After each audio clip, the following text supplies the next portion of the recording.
Well, she's a multi-time WNBA champion, a multi-time Olympic gold medalist, and now you can call her a Naismith Hall of Famer. It's my pleasure to say hello to an old friend we covered here in Baton Rouge, Sylvia Fowles, who is joining us. Big Sil, how are you? I am doing great. Thank you so much for having me on today, and I look forward to catching up with you. Absolutely. I'm very much looking forward to it. Before we even do anything, let me go ahead and say congratulations to you on your announcement for the Naismith Hall of Fame. What a tremendous honor. Where were you when you got the call that you were going into the class of 2025? Um, I was home actually. I was preparing for a travel trip, but I had actually just came from a bike ride, and I guess the person tried to contact me a few times, and I missed a call, so I got the news through a voicemail.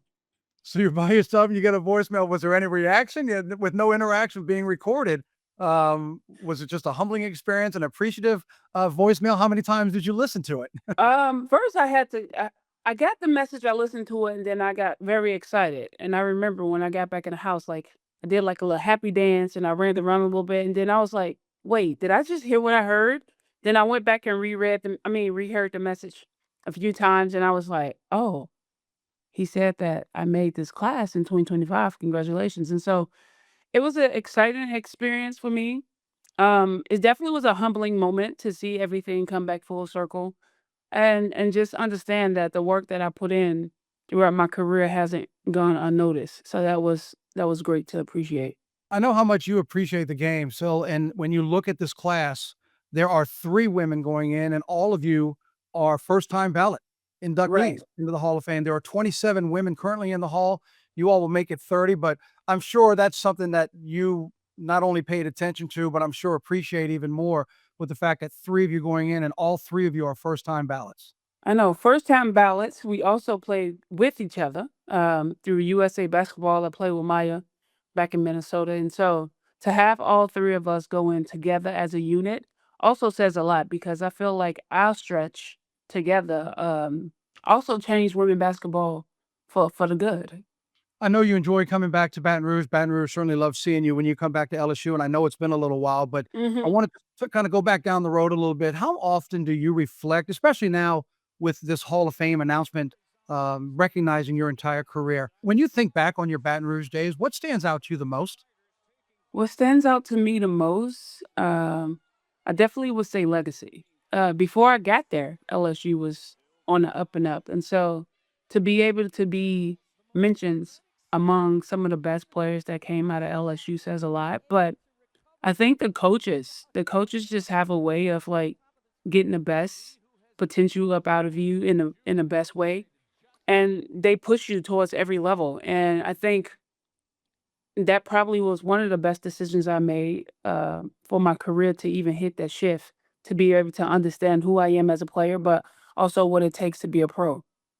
When you were a pro, I know you had a couple of stops, but your biggest stop was your last stop where you got to Mhm. team up with your former LSU teammate Simone, and you all captured the titles, and you certainly had your times together, winning Olympic gold medals. What was that like having a fellow Lady Tiger go side by side on the pro level?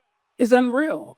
These are moments that you can't even dream of. You can imagine it, but you can't really put it into perspective. But to see it unfold and come together, knowing that we had history throughout college, we won gold medals together, we won national championships together. Those are only things that you can dream of. How tough was it for you to say goodbye? It's been, if I remember, you're 3 years I'm now going for retired? 3 years, yeah. Yeah. Yeah, I'm sure you miss it, and we're gonna talk about what you're doing now in just a moment, but how tough was that to say goodbye when that's you've been succeeding at that level, college, pro, international? How tough was it to say goodbye? It wasn't tough at all. I think it was, I did it in layers. So, I think what really took the turn is just injuries throughout my career, and so I knew at some point that I had to start cutting down on my seasons, which started with overseas. I have to be honest, of all the years that I covered you and broadcast your games at LSU and followed your career, I was not aware of the studies in mortuary science that you pursued. Uh-huh. Um, where did that come from? Because that's not something that mostly rolls off of somebody's tongue when you first ask them Right. what they're doing. Where did that come from? And in your 3 years now of being retired, are you doing anything in that, category? So I'm barely home, but when I am home for a long period of time, I do have a funeral home that I work with.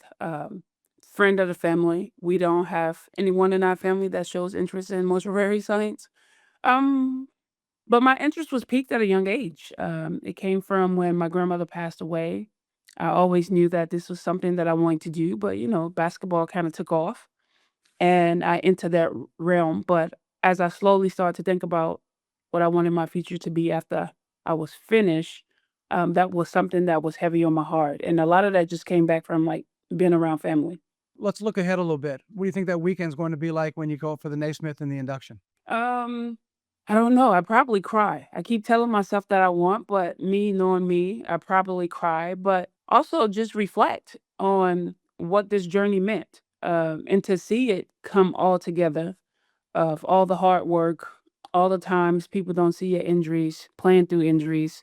I think it's a full circle moment to like really sit back and appreciate the things that I've done over my career.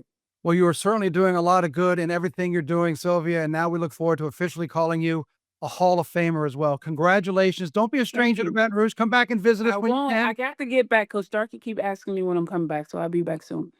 Well, congratulations, Sylvia. It's great to talk to you, and we look forward to keeping up with you. Thank you so much.